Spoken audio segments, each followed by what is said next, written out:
Hello and welcome to my unwrapping and first look at May's White Dwarf magazine. It's in here. It will cost you £5.99 if you get the subscription for the year. Then it will save you, I think, 2 issues worth. Anyway, let's see what we've got. Oh, interesting. Choose your chapter.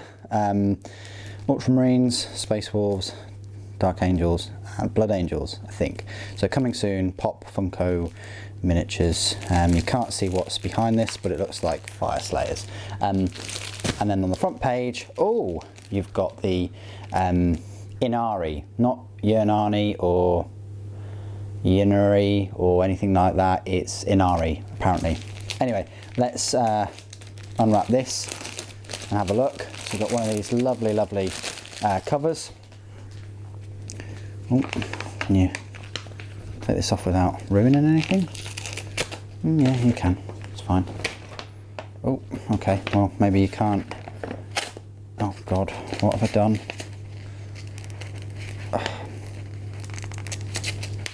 Okay, interesting. Right. So. Oh. Oh.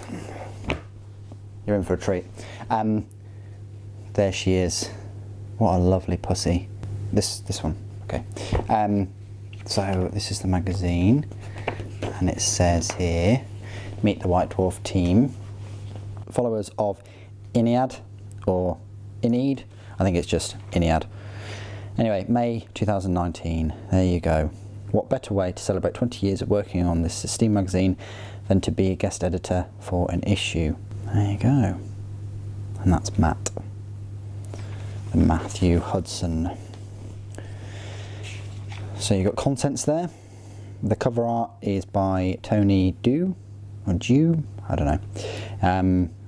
You've got rules, conversions and commentaries, Hostile Threat Detective, the Gundabad Ravers, the Arbitrator Tools, Warhammer 40,000 guest column, Villain Reborn, Index Xenos, Inari, Followers of Inead, and Kickbash Battleforged, Warhammer Age of Sigmar. You've got Rules of Engagement, Fantastical Realms, Realm of Shadow, The Curse, Gold, Grudge, and a battle report, The Golden Mask of Cain. There you go. Subscribe to White Dwarf. Don't let chaos ruin your collection. Never miss an issue. Mailed out early. Well, I got mine a day early the other week, but still. Before they arrive in stores. Exclusive subscriber covers. Obviously it's a Tuesday. Well, it's a Wednesday when you're watching it, but I got this Tuesday, and I think it will come out on the Saturday, I think. Anyway, there's contact. And there's some readers models. Wow, looking fantastic.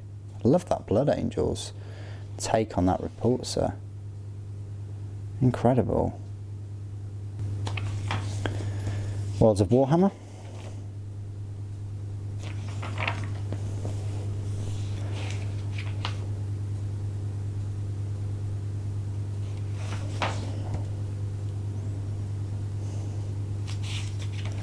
There you go.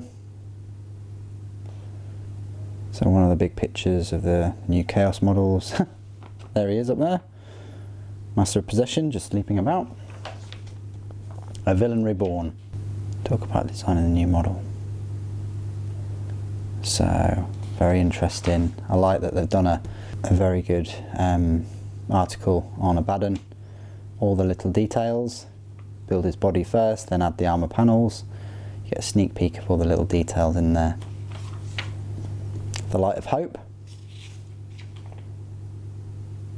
Nice little story for a few pages.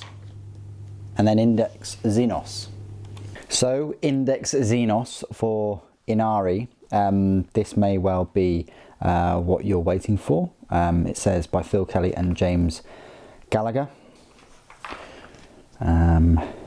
You've got a bit of a backstory and a bit of lore there for them. And some artwork, a little bit of a inquisitorial missive, some Some more artwork, some more lore. So pretty detailed, and then it goes on to the units themselves. So already that's 1, 2, 3, 4. I won't. Yeah, you can count that. 6, 8. 8 sort of lore pages, and then a lovely article about Ivrain, the Visage, and then the Incarn, or Chili con Carne.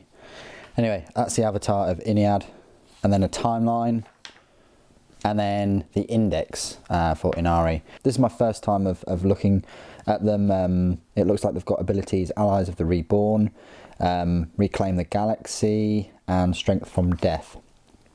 You've got this soul burst thing going on, but this is my first time I've seen it. Obviously, these models look really, really cool, these ones, but they are just incubi for Drukhari or Dark Eldar. But they really go quite well with the Visage in the red. Anyway, moving on. So these are the unit profiles. There's only 3. These are all pretty fast units. Build, they're all of them being Eldari. They're all movement of 8 inches. Ivrain has a weapon skill 2+, ballistic skill 2+, but they're quite squishy. Strength 3, toughness 3, 5 wounds, 4 attacks, leadership 9, and a save of 6+. However, she does have a 4+ and vulnerable, and she's got a Jirinx familiar. And then her weapon is called the Kavir, the Sword of Sorrows, which gives her a strength +1. So she's the same strength of a Space Marine Scout, yippee, strength 4. AP is -2 and damage D3. It's alright. She's the main psyker though. There's some psyker abilities there for her. The Visage, another HQ choice. Same weapon skill and ballistic skill as Ivrain.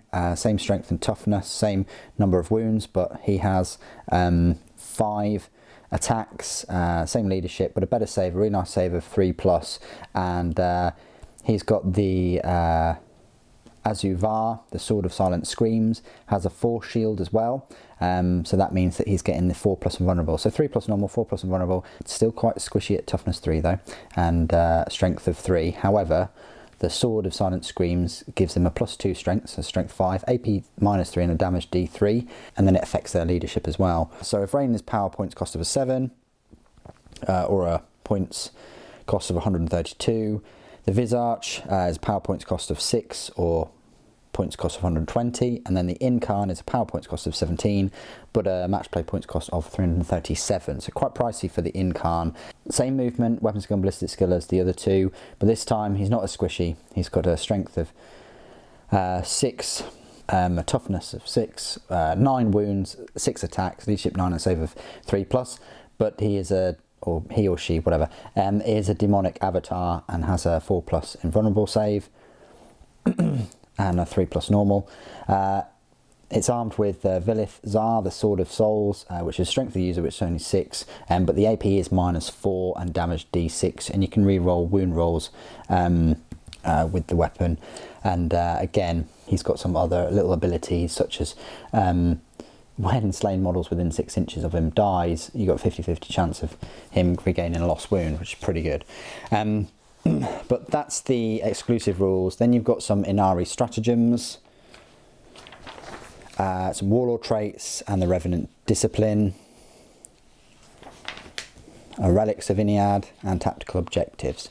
When they first came out, I was really hoping for some kind of codex, some kind of separate faction for them, some new units and things, but I guess not. Anyway, this is the followers of Iniad. And then you've got some lovely pictures of them all together, with lots of incubi there. And then the Void Riders of Iniad. Nice painted models there. And this one's got 2 shuriken catapults, it looks like. I think they're shuriken catapults. And then Soulbound Aldari. So this is just a way of painting some of the things that you come across, such as the Crimson Armour. It's a really nice paint guide, and then you got the paint guide for Incarn as well. And then Kitbash, Battle Forged. So some very decent looking models here, using all the kits. Lots of inspiration. and how to build these different looking sort of Primaris. It's a pretty cool one. Look at that one, awesome. A Death Watch as well, a Death Watch kill team. And being able to put some Primaris Death Watch will be awesome too. And then you've even got some Blood Angels Inceptors with the wings. They look absolutely truly awesome. And then you've even got a Sanguinary Priest as well. Pretty good. Nice ancient there. And then the Battle Brother per Damartin, or Damartin. Awesome looking miniature. And then the Bidecennial Man. You've enjoyed lead designer Matthew Hudson's work. He's been creating the layout, look and feel of White Dwarf for over 200 issues. Wow. Incredible. Look at this. Did you stick with Orcs? No. Dark Elves. Legio Ignatum. That's one of his most recent projects. 2 Warlords, 3 Reavers, 2 Warhounds, the 3 Knights, and then 2 Cerastus. Looks really, really cool. So yeah, a bit of a look back in time with this White Dwarf interview. Tale of one collector. Matt's painted hundreds of Citadel miniatures. Yeah, I wish I'd painted hundreds of Citadel miniatures. I've definitely glued hundreds and hundreds of miniatures, but not painted them. Ah well. So the Power Armoured Legions. So I've got quite a few legions. Wow. Incredible. So he's gone through different Space Marine armies. So you've got Black Templars, you've got Imperial Fists, Thousand Suns, and then Horus Heresy Imperial Fists. He's done them a few years ago. This is a really, really interesting article. Definitely worth picking up for his interview. If you want to get an insight into one of the lead designers of White Dwarf. Warhammer Age of Sigmar. Rules Engagement. This just makes me want to get core models even more. I'm going to try and get core models for you guys. That'll be the next thing. I'm skipping Slanesh. I don't do Slanesh. No, that's wrong. I don't really collect Slanesh. But then you've got a nice war scroll there for Karanak. Realm of Shadow. And then you've got, oh, Fantastical Realms. Paint your armies. That looks really cool. Oh, Magmadroth. Those Magmadroths are awesome, aren't they? I'd love to do some kind of Salamander's Space Marine on them. That'd be amazing, wouldn't it? Wouldn't it? I'm sure. Then you've got some endless spells there. Interesting. It's got good abs. Good abs. Curse of the Cold. Gold Grudge. There you go. So a little fiction for Age of Sigmar. The Gold Face of Cain. Wow. They look very, very hot, don't they? These Fire Slayers. So a battle plan. So this is a battle report here. Wild Troggoth rules. There you go. So they pit them against the Fire Slayers with the new sort of scenery that's come out. Right, I'll skip that because I don't want to give you sort of like the end result. But we'll go to here. Glory Points, Night Vault.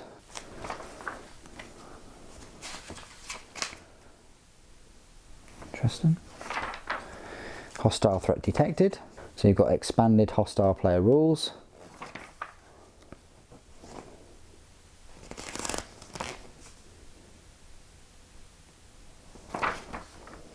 And then the Gundabad Reavers. So a bit Lord of the Rings there.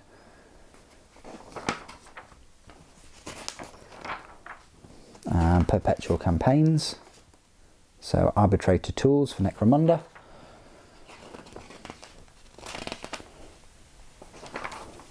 I do like how parts of the magazine are, you know, specific. Like you can definitely tell the difference between, you know, like the Necromunda stuff and the Warhammer 40k data sheets and Black Library, Visions of Darkness.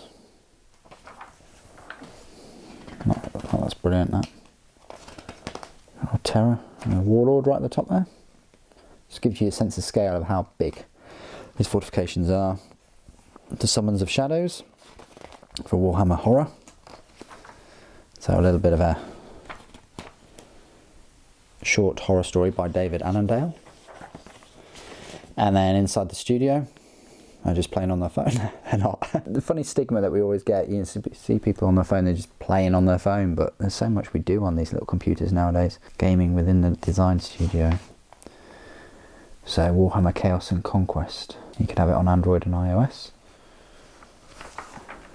And then news from Warzone Vigilus. Lovely looking Gene Stealer Cult army. Brilliant. And then an amazing looking Stomper there with lots of super rockets. I like that one hanging off the chain on the front. Awesome looking thing. That one definitely does look cobbled together, doesn't it? And then another little bit of Fire Slayers on the back. So there you go. That is May's issue of White Dwarf magazine. What do you guys think? You know, if you're into Inari and you've been waiting for the 8th edition rules for the past couple of years, then it's a good issue to pick up. Also, there's Matt Hudson's interview. There's a fair bit of conversion entertainment in terms of those Space Marines and getting them, and the Primaris Space Marines. There's some War Scrolls, there's the painting guides for the Inari. So, you know, if you want the exclusive rules and things for Index Xenos, it's worth picking it up for them. And you get a bit of a focus on the new Chaos stuff with Abaddon from Seb. So there you go. That's May's edition. What do you guys think? Please do put it in the comments below. It'd be great to hear from you. Thank you ever so much for joining me today. Thank you for watching. The Emperor Protects.